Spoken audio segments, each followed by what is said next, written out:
Amongst all the horrors and violence that is day-to-day life in much of Myanmar, where the country's military continues to routinely bomb large segments of its own population, despite repeated calls on the international community for a ban on the sale of jet fuel to the junta, hint hint, something kind of weird and interesting occurred last week in the country that is also known as Burma.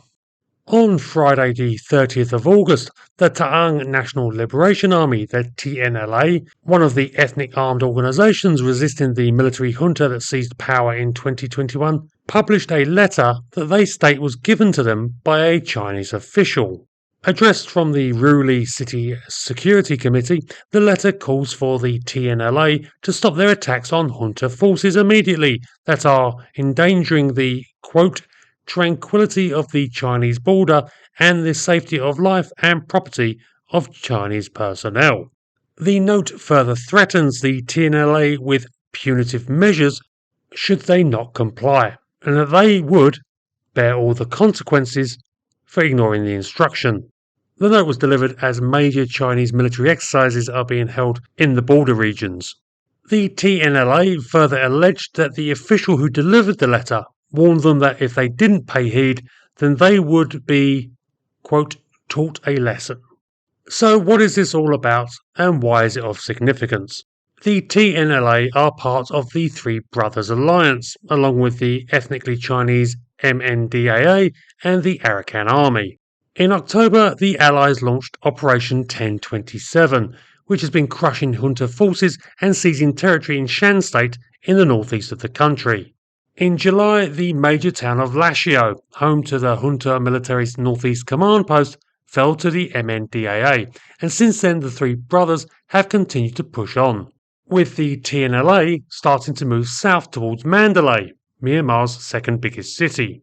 In fact, on the 29th of August, news was being reported that the TNLA had taken the headquarters of two artillery battalions near the village of Tong Kam, east of Mandalay. The TNLA have also been active fighting the junta on the Myanmar-Chinese border, most notably around the critical town of Muse, which was one of the biggest border crossings with China.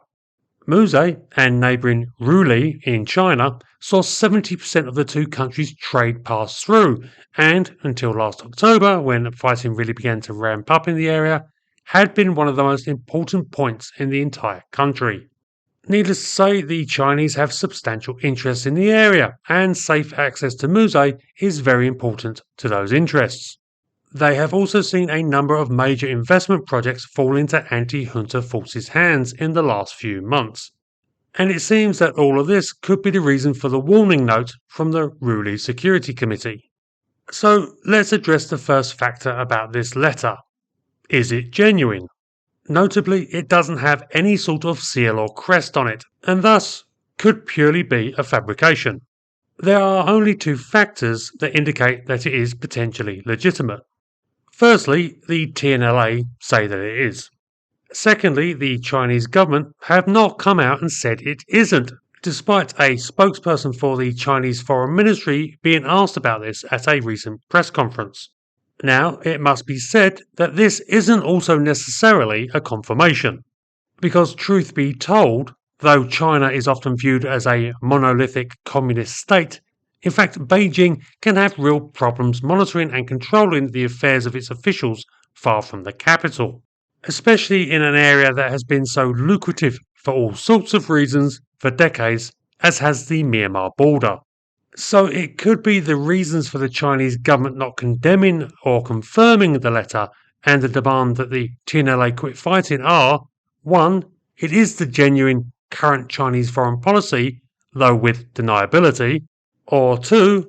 Beijing are still trying to figure out who wrote this and what is going on. Officially, Chinese policy concerning the civil war in Myanmar is that they are offering their good offices to help find a peace accord between the various factions. One can't really blame China for being concerned about the growing instability across the border, especially as they have seen waves of refugees flooding across for the last couple of decades every time fighting flares up in the north and east of Myanmar. And officially, at least, China is not taking sides, which you could argue is technically true. The Chinese don't seem to be taking sides.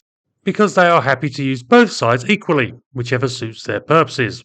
One of the major objectives of Operation 1027 was for online scamming networks that targeted Chinese citizens and which operated in junta-controlled towns on the border to be taken in order for the gangsters running the criminal operations there to be handed over to the Chinese authorities, and this promptly happened.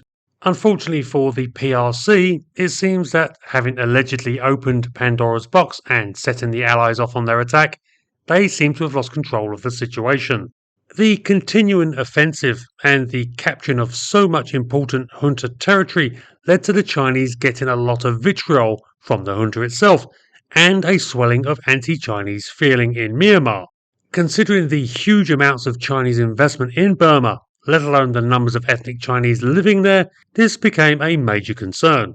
The Chinese then tried to rein in the three brothers, including attempting to hamstring them into ceasefires by closing down their access to their supply lines from China and even, allegedly, threatening members of the Ta'ang and Kokang communities living in China. These efforts ultimately failed, and the three brothers are, as said, continuing to advance against junta forces. And all this could explain the other mystery in this letter. Why did the Ta'ang release it? In fact, whether it is genuine or not is somewhat moot in this regard, as the decision to make public a supposed Chinese attempt to interfere in the conflict is guaranteed to rile up the anti-junta forces and also upset the Chinese, which makes one wonder what the TNLA hope to achieve from revealing the note. They are, as said, reliant on the Chinese for cross-border trade and supplies, plus the Chinese have huge sway over one of the TNLA's principal weapon suppliers, the WA. So the TNLA, by publishing this event, appear to be doubling down on the alleged Chinese threats against them. Also interesting is the timing. The same day the TNLA revealed the warning letter, the new Chinese ambassador to Myanmar was meeting the head of the military junta, Min Aung Hlaing, and they discussed the Chinese providing military training to junta forces as well as further, quote, military cooperation.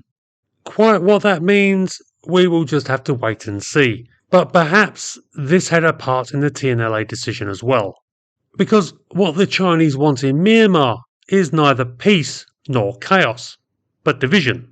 They have benefited hugely from the war in Myanmar for decades, supplying both sides with Chinese manufactured weapons and munitions and getting cut rate deals on valuable and sometimes critical commodities in exchange.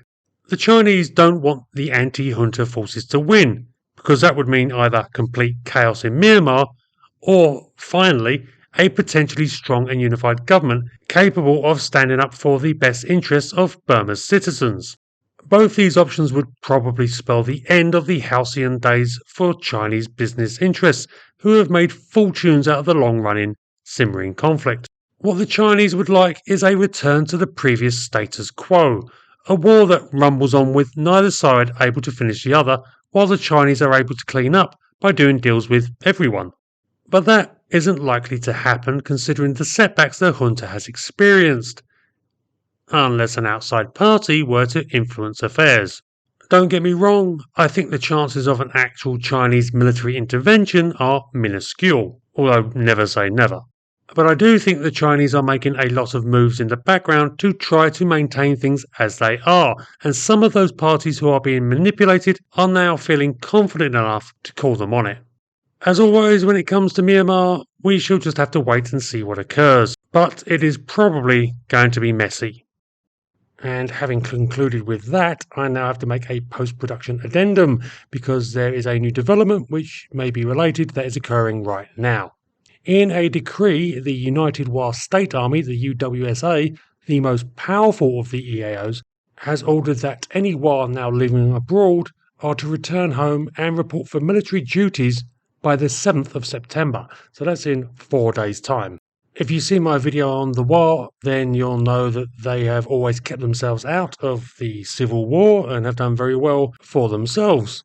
They are also closely intertwined with the Chinese in the region and are often viewed as China's proxy, though that's probably a bit of a simplification.